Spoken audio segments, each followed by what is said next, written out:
IVM.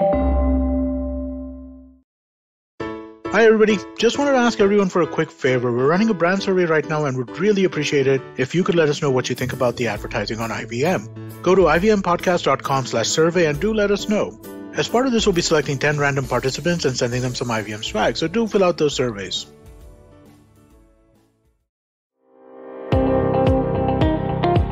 Welcome to All Things Policy, a daily podcast supported by Pragati, a flagship media initiative of the Takshashila Institution. We're a bunch of policy nerds based in Bengaluru, and we like to bring a fresh perspective to Indian affairs and an Indian perspective to global affairs. So grab a cup of coffee, sit back, and join us for today's chat. Hello and welcome to today's episode of All Things Policy. So in today's episode, we're going to be talking about Arjun's new discussion document on navigating the geopolitics of international technical standards for India. So before we proceed, international standards and technologies are the guidelines for developing specific regulations that need to be adhered to when developing, deploying, and using technologies. So these standards form the basis of a global technology governance framework that helps in the development of agreed upon norms and procedures worldwide. To discuss more about his document, Arjun is here with me. So welcome, Arjun. Thanks for joining. Hey Amira, good to be here. So the first question I want to ask you is, how do you define a standard and why do technical standards matter? Yeah, so as you said, right, so technical standards and international standards and technologies basically are just these kind of guidelines which help to make regulation. So they address what needs to be done, what needs to be taken care of before these technologies can be deployed and used. And specific applications of certain technologies come into the picture. Let's say if you're using 5G, what in 5G can you use, what not can you use, something like that. So it kind of just forms the basis for an entire regulatory framework and policy, basically a technology policy which will be developed by government and international organizations. So that is basically what technology is. So that is just a regulation of the field and how the state has to kind of involve itself in regulating certain strategic and emerging technologies.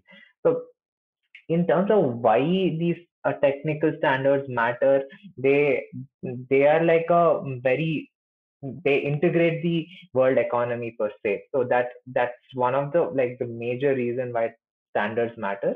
So they help in the interoperability of technology. So in the case of let's say telecommunications, if you're using a service provider in India who's providing 4G networks to you and 4G services, and there's also a service provider in America who is also providing 4G. How do you kind of integrate that into a single global framework? That is where standards come in, and they kind of help to interoperate. They'll help in the interoperability of technology and ensure that these kind of barriers are not um, there. So it helps people access technologies across the globe without having to worry about what kind of restrictions they have or they don't have with respect to their own countries. So that in that case, it helps in dissemination of technology across the globe. Other than that, it also helps in trade. So it kind of removes the barriers for trade. So it creates like a common platform and helps to eliminate any kind of barriers which exist while there's bilateral or multilateral trade which is happening. So let's say you have a charger, and that charger uses a specific amount of voltage or something like that. So it's different in India, it's different in Europe, it's different in China. So how do you kind of get that together? So, and that's how some other ports came into the picture. So let's USB, right? So USB is Universal Serial Bus. That is a standard. So a USB technology was created basically to ensure that anyone and everyone can access different devices through a single port. So that kind of helps, and it helps you to kind of evolve trade between two countries. Let's say in case of chipsets. So chipsets have specific specifications. They have to involve a certain power supply. So when you create a standard for a power supply, it ensures that chipset can go from one country to another and still work. So that is one of the main reasons why technical standards matter. Another one which is highly important, of course, is quality, right? Quality assurance and safety concerns. So standards, when you think about it, are just thought of in a way that it's created for a certain product, and that product has to adhere to a certain level of quality check. So if you have to maintain a certain standard, that means that you have to maintain a certain degree of quality for the product to be in the market and can be used by people. So it's similar to that in the space of technologies also. So if technical standards are here, so they ensure that a certain degree of quality is maintained. So we have all heard of like ISO product specifications, right? So these ISO product specifications are specifically in India, and they give out, there is ISO 9000 series, 3000 series, something like that. So they have different series of qualities checks for different products. And if you look at it from the view of technology itself, it's the same. So they ensure that some technologies address the quality aspect of it by protecting people's rights, protecting people's safety, and stuff like that. So we now are in an age where there are emerging technologies all around the world. There's blockchain happening, there's 5G happening, there's AI, ML, and all that stuff. So there is always that threat of these emerging technologies infringing on the rights of people, especially human rights and right to privacy and all that. So if in the future an AI technology or like an artificial intelligence technology is deployed and kind of get people's data without them knowing that they're giving out their data. So if it's actively monitoring their daily usage, so that is something scary. So you always need to have like a standard to maintain that no technology can overreach, and they ensure that it should stay within its limit and protect people's rights and ensure the quality aspect is maintained. So that is also one of them. And lastly, I guess it's more or less economic growth. These standards kind of drive more competitive markets across the world. So it's not just like if it's just a single standard in the world, or if it's just multiple standards across the world, it it it does not each of them will be localized, each localized economy, and it will be more protectionist.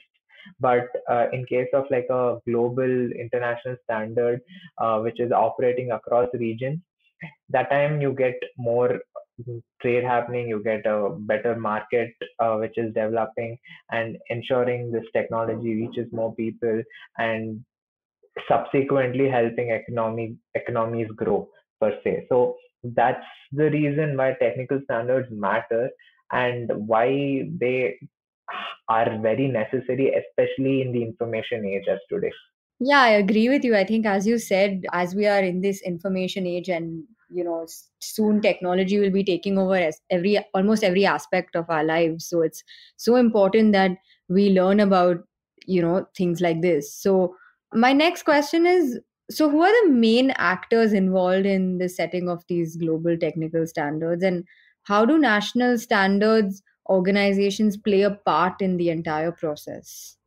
Yeah, so these technical standards, right? They're just not these things which are propagated by certain companies and they end up becoming standards. So you need to follow a certain process to get it approved at the international level. So generally, it was. I mean, the whole point is before it was dominated by the private sector, and now because of state interference, that's where the geopolitical angle comes in. But again, so they any private sector company, right? So they drive innovation and they drive technology. So when they kind of develop new technologies and innovate, they want whatever they have done to be the basis for further innovation. So they kind of pitch their idea to standard developing organizations, that the SDOs, which are at the international level. So they pitch it to them, and these SDOs have different technical committees and working groups among them. See, different technical committees with respect to certain technologies, or with respect to certain applications. So these technical committees and working groups work together, deliberate, and see what are these what are the standards which can be adopted across the globe. It cannot be something very complicated either. So because in the end you're looking for dissemination and interoperability, so you cannot have something very technical, you cannot have something very easily manipulated also. So that is where the whole aspect of setting standards comes in. So these STOs, there are a few which are very important. There's the ISO, which is the International Standard Organization, and the IEC, which is the International Electrochemical Standards Organization. So those two. Other than that, there's also the ITU, the International Telecommunications Union. So all these bodies play a major role in developing and setting standards. So basically, private companies go to them with their application saying that, see, this is what we have done, this is what we want it to be the next standard in this specific technology. So these guys who are made up of different people, like these working committees and working groups and technical committees, are made up of like all technocrats, private sector experts, and people who are in the governance domain. So these guys have the kind of expertise to deliberate on whatever applications they receive from different companies, and then they take a call. So that is how a technical standard is kind of set. And in case of national standard organizations, is basically that these are the organizations which represent certain countries at these SDOs. So each country has its own representative at an international standard organization. In case of America, let's say in case of America, it's ANSI, ANSI, and then in case of Germany, there's BIN, and yeah, there is different. So every single every single country or every single region has its own representative at these organizations, which push through their own standards. So let's say that's the exact reason why China is kind of becoming more or less increasingly influential in this domain. So China has its own representative at the organization, and these representatives push through Chinese company standards. So in the case of telecommunications, they push through Huawei, ZTE, and stuff like that. So the whole concept is national standard organizations are imperative in kind of making their own process of setting standards locally robust, and then once they have a very strong strategy within the country, they take it forward to these international organizations as representatives of the country, and then they look to make it a global or an international standard. So that is how it's always been done. And now the thing is, before it was very vast, and it was different in each country and each region. So I guess if you ask me 20 years before, it was always the EU and the US which were dominating these standard organizations. So the EU had its own way of selecting certain standards in its region. It has this hierarchical form wherein it deliberates at each country's level in Europe, and then finally has a specific standard at the European level, and that specific standard is what is represented at the international organization. That is what Europe is doing and had done. The US in itself was always it was very involved in the whole capitalistic way and market driven way. So it used to have like a decentralized approach, and it used to let its own private companies deal with it on its own, and then it used to let these private companies pitch their own standards at international organizations through these uh, representatives. So in that way, it gave more freedom to the market itself, and Europe was mostly kind of a PPP model, wherein there was both the public and the private partnership. So that those two were the main ones until China's kind of rise, and how its own model has kind of enveloped the other two. It's more or less state driven, and there's a lot of state control which is happening in Chinese standardization. So they kind of the Chinese state and the CCP is involved at every step, and they ensure that whatever standards are set are kind of the ones which would give them both economic and geopolitical advantages, and ensure that these companies are always kind of under the thumb of the state, and and then they pitch these at international organizations, and now with its economic clout, it's ensuring that most of them are getting accepted. So there are different ways around the world where standards are set, and how they manage to kind of wield their influence in these international organizations. But ultimately, it is at these international organizations which are meant for standards development, wherein the actual global standards and global technical standards are set. So yeah. Oh, that's really cool and very interesting also. So we'll just be taking a short break. We'll be back in just a few seconds.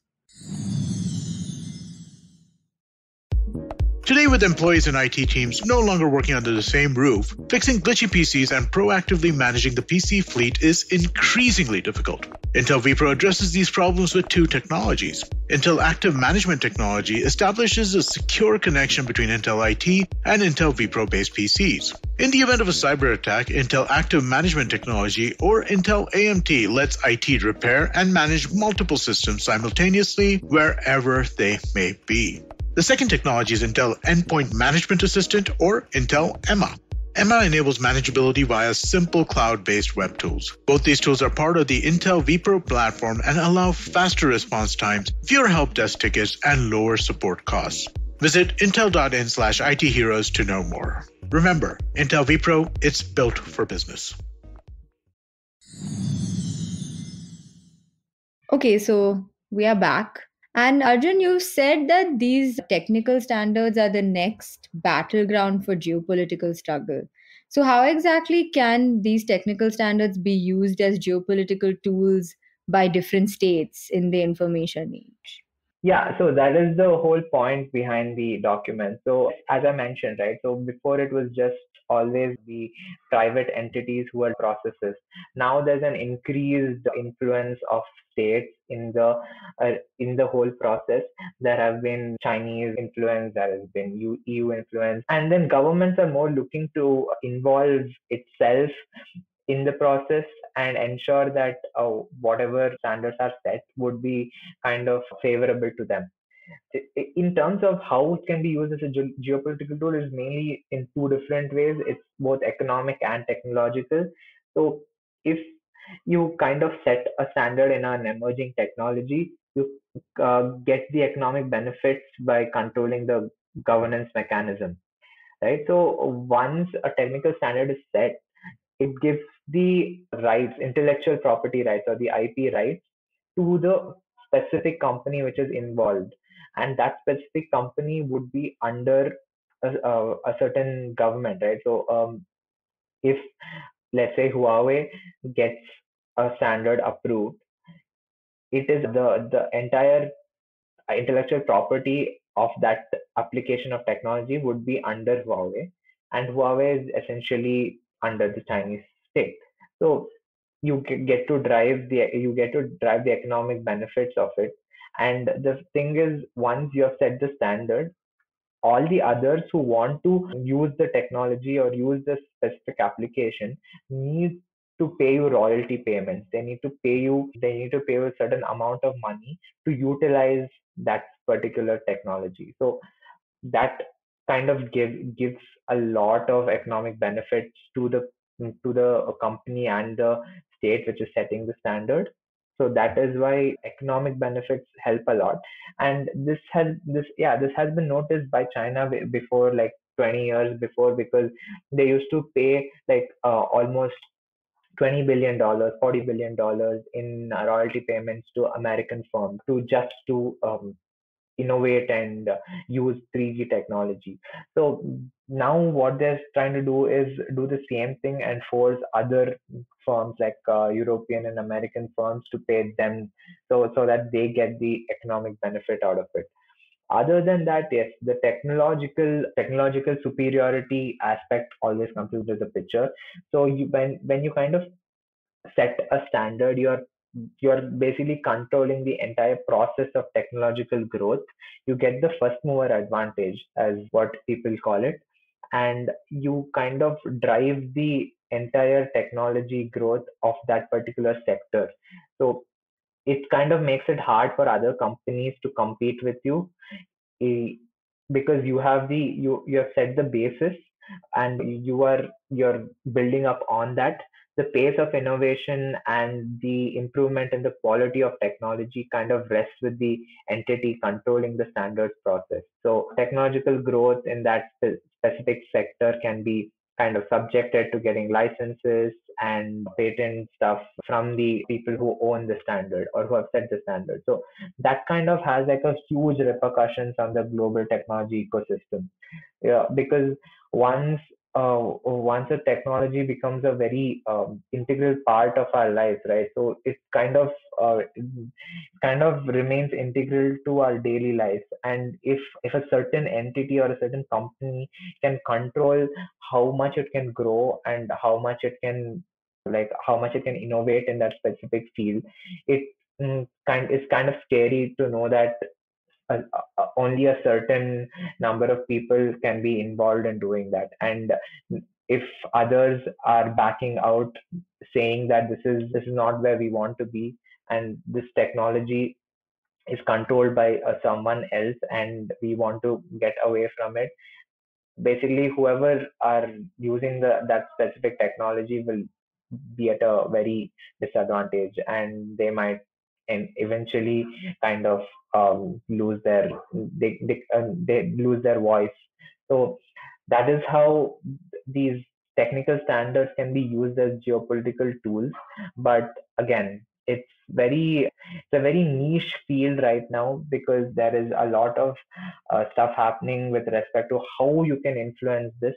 So how you influence the standard setting process, and how you can kind of move away from being just a follower of a certain standard to setting a certain standard. And for and China is just like a perfect example of that, because they've used two main approaches to kind of circumnavigate this, and that has been kind of working for them in the last decade or so. So basically, they've used two approaches, and one is kind of developing more presence at these international organizations responsible for setting standards. They have more representatives in leadership positions of technical committees and working groups. And private sector in China has been kind of encouraging people to represent China at these organizations. So there are a lot of like leadership positions which are with the Chinese right now, and basically which can influence the entire process of how a standard is set. And they're also doing it through their own foreign policy projects, especially through BRI. I think you should kind of know a lot about this, because they're kind of using BRI to build tech infrastructure across the world, especially in areas of less influence like Central Asia and Africa, when a tech infrastructure being built by the Chinese actually has certain only certain standards which are set. So they kind of export their standards along with their infrastructure project. So if they say we're going to build a telecommunication and a communication network in your in your country, they say that you have to use Huawei equipment only, and Huawei equipment uses certain standards, and that is what they're doing. And they're basically forcing other people to use it through investments and development projects. So in that way, they're kind of increasing their presence both at these organizations and across the world in terms of technical standards domain. So in that way, the geopolitical angle behind it comes into the picture now with the whole US-China trade war and people looking to kind of secure supply chains of emerging technologies, and and that's how the whole geopolitics kind of envelops the technical standards domain. Right. So, finally, how do you think India should approach the field of technical standards, and are they in any position to influence the standards process at the moment? And if so, what should they do to improve their position in the field and emerge as a technological player? Yeah, I mean, if you think about it in India's terms, it's kind of this. It's one of the major technological powers in the world, but in terms of setting standards and serving as the basis for certain emerging technologies, they're nowhere close. They're they have a major market share, influence, and all that, but in terms of innovation, we're still lagging behind a lot. So India's role in the whole technical standards ecosystem kind of should be driven by scientific progress and innovation. So you kind of have to innovate and come up with better solutions before others can, in order to help yourself get kind of a first mover advantage. And this is the reason why India is not like pitched any kind of major standard at an international organization. The last year was the first time when an Indian homegrown standard, the in the 5G domain, it was called the 5GI. It was kind of pitched at the ITU and it was eventually accepted, but it still goes, there's a long way to go because there are other stuff to navigate, wherein you need to understand the cost of making your own standard. You need to understand how you can convince other people to use your kind of standard. So that is where India still lags behind, and it kind of has to still develop that geopolitical heft at the international organization. So especially in the document, I just have like three broad approaches which India can follow. This is just off the top of my head because the whole aspect and the whole strategy for standard setting in the country has been very subtle and very not looked into a lot. So this is just off the top of my head, and I say uh, that they need to kind of utilize their state machinery because they have a lot of public sector companies which still hold a lot of heft in the economy, and they can use this to develop certain standards and then pitch it to international organizations, and they ensuring that these people who are technically competent, like technocrats and engineering experts, these guys can actually represent India at these international organizations and ensure that our voices at least heard in those places. And if we are forced to use a certain standard which would go against our economic or political values, we would at least raise our voices there.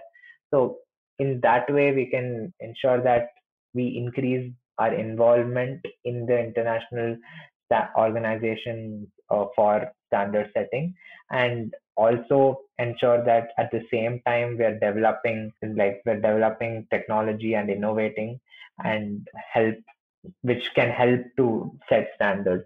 And finally, I think it's more or less diplomatic overtures. It's the whole point of how diplomacy plays a major role. Again, China has used like wolf warrior diplomacy is what they call it. So they use coerciveness to kind of force others to use their standards. But India, I mean, they do not have that kind of leverage or that clout. So they need to kind of build alliances and multi bilateral frameworks to encourage setting standards across domains of emerging technologies. It can be anything. It can be 5G, it can be AI, it can be IoT. There are so many fields which come into the picture, and India can take part in any one of them which they feel that they have the necessary technical expertise to do it. And so once you can build that technical alliance or technological alliance with different countries, just like how the Quad has now with the whole semiconductors and securing supply chains and stuff. So once you can have these kind of technological alliances, you are in a better position to collaborate and pitch your own standard at international organizations. So until then, India should just focus on innovating and developing technologies at a rapid pace, because let's face it, Indian technologies aren't up to the mark, and they rely on foreign technologies and foreign-based innovation to drive their whole technological economy. So once we can have our own technical knowledge and technical expertise, we are always in a better position to do it. Wow, this was a really insightful and comprehensive discussion. So on that note, thank you, Arjun, for joining me in discussing your document, and we'll be linking Arjun's document below, so please have a look at it. So thanks, Arjun, for joining me. Thanks, Ameera. Good to be here. Yeah. Bye-bye.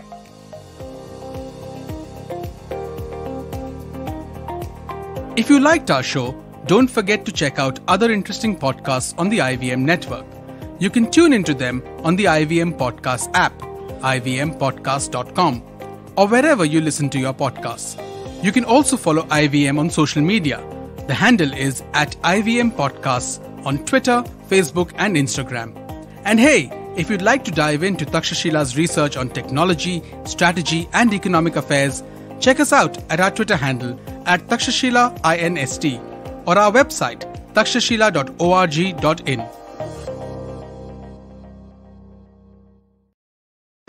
Hello, everybody. It's been another great week on the IVM Podcast Network. On Advertising is Dead, Varun is joined by Sharmeen Ali, founder and CEO of InStory, to discuss neuromarketing and how artificial intelligence can enhance empathy in content writing.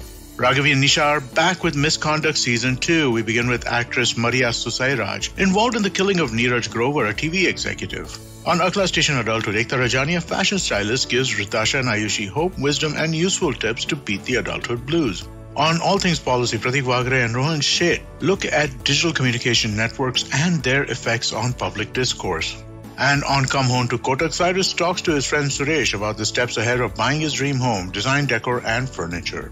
Do follow us on social media. We're IVM Podcast on Twitter, Facebook, Instagram, and LinkedIn. And remember, if you're enjoying this show or any of our other shows for that matter, please do tell a friend. And finally, we'd like to thank our sponsors on the network this week: Cred, Bank of Baroda, Quarter, CoinSwitch, Kuber, Slay Coffee, Intel, Kotak Mahindra Bank, and Oxfam India. Thank you so much for making this possible.